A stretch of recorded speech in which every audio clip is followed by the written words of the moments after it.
Guys నేనైతే వాళ్ళు గాబర్గా ఉన్నానమాట. మా డాడీ ఫోన్ చేసి చెప్పేసరికి మా డాడీ జైల్లోకి వెళ్ళిపోయారు. మా డాడీ సెక్యూరిటీ గార్డ్ ఫోన్ చేసి చెప్పేసరికి డాడీకి జైల్లో వేస్తారని, మా కంపెనీ అన్ని సీజ్ చేసేస్తారని వార్నింగ్ వచ్చింది.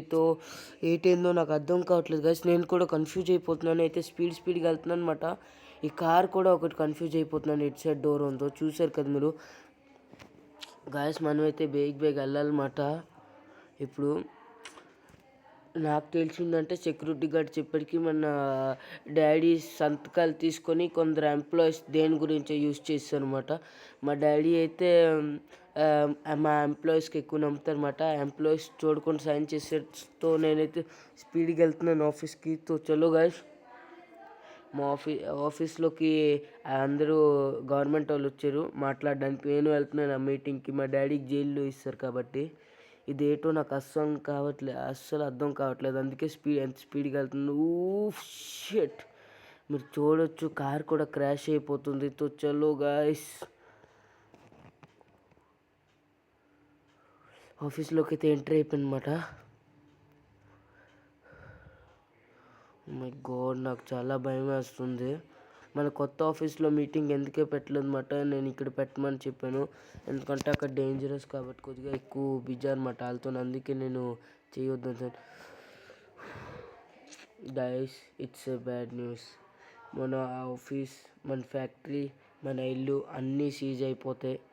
కానీ దానికంటే ముందు ఒకవేళ మా డాడీ ఆ సైన్ ఎవరు పెట్టించారు, లేకపోతే మా డాడీ పెట్టించారో మనం వెతుక్తే మన ఆఫీస్ ఇల్లు సైన్ ఇది అవ్వడానికి అవ్వదు. మనం కార్ కూడా తీసుకొని వెళ్ళాం. కార్లో అన్నీ ఆల్బే అన్నమాట. మా ఫ్రెండ్కి అయితే ఫోన్ చేసి రమ్మని అనమాట బైక్ పట్టుకొని. చలో గైస్ వెళ్దాం. మా ఫ్రెండ్ వచ్చినట్లున్నా వచ్చాడు గైస్. అరే థ్యాంక్ యూ రా. ఇది మామ, నేను నీకు హెల్ప్ చేయలేట్రా ఇప్పుడు. థ్యాంక్ యూ రా మామ. ఇలా పని చూసుకో మీ డాడీకి తెచ్చి. సరేరా మామ, థ్యాంక్ యూ రా మామ. గైస్ మా ఫ్రెండ్ అయితే నాకు చాలా హెల్ప్ చేసాడు. బాయ్ రా మామ, బాయ్ రా. గైస్ చలో గైస్, బేగ్ పోలీస్ స్టేషన్ వెళ్ళిపోదాం. నేనైతే బేగ్ పోలీస్ స్టేషన్ వెళ్తాను అనమాట. పూరా స్పీడ్గా వెళ్తున్నాను గైస్. ఫైనల్లీ పోలీస్ స్టేషన్ అయితే వచ్చామన్నమాట. సార్ మా డాడీ పోలీస్ స్టేషన్లో ఉన్నారు. వెళ్ళు బాబు లోన్కి. సార్ మా డాడీకి పోలీస్ స్టేషన్లో ఎందుకు ఇస్తారు? బాబు నువ్వు ఫస్ట్ ఎందుకు దిగ్గు. బాబు నువ్వు ఫస్ట్ ఎందుకు దిగు, లేకపోతే నీకు వస్తాను. సరే సార్ ఎందుకు దిగుతున్నాను సార్, ఆగండి సార్. ఎందుకు మీరు ఎంత గాబరైపోతున్నారు సార్? చెప్పండి సార్, మా డాడీకి ఎందుకు పోలీస్ స్టేషన్లో వేస్తారు? మీ డాడీ దేని పడితే అందులో సైన్ ఇచ్చేసేస్తున్నాడు. గైస్ మనమైతే పోలీస్ స్టేషన్లోనికి వెళ్దాం. ఇక్కడ కూర్చోమని చెప్పాడు. అయితే పోలీస్ స్టేషన్లో జైల్లో కూర్చోం.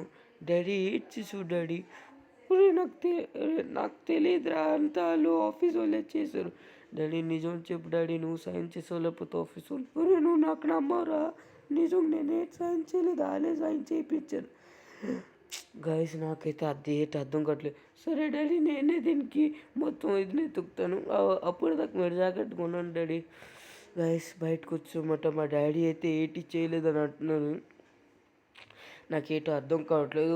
ఇప్పుడే ఫోన్ వచ్చింది, ఇంటికి సీల్ వేస్తారని. ఇంటికి మన రెండింటికి ఇంకా ఆఫీస్కి.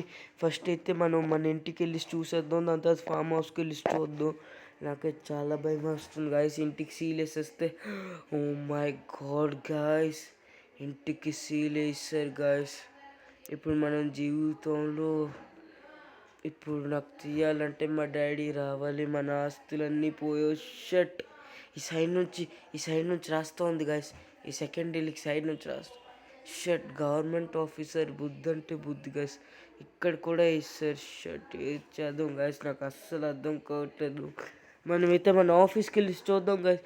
మన ఫ్యాక్టరీ ఆఫీస్ అది బేగ్ వెళ్ళాలి గాయస్. దీంట్లోనే ఎక్కువ డేంజర్.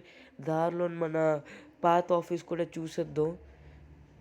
షట్ గాయస్, మన పాత ఆఫీస్ కూడా సీల్ వేస్తారు. మీరు చూడొచ్చు ఇక్కడ రైట్ సైడ్. మనైతే ఫైనల్లీ ఆఫీస్ వచ్చామట. ఫ్యాక్టరీ వచ్చాం. షట్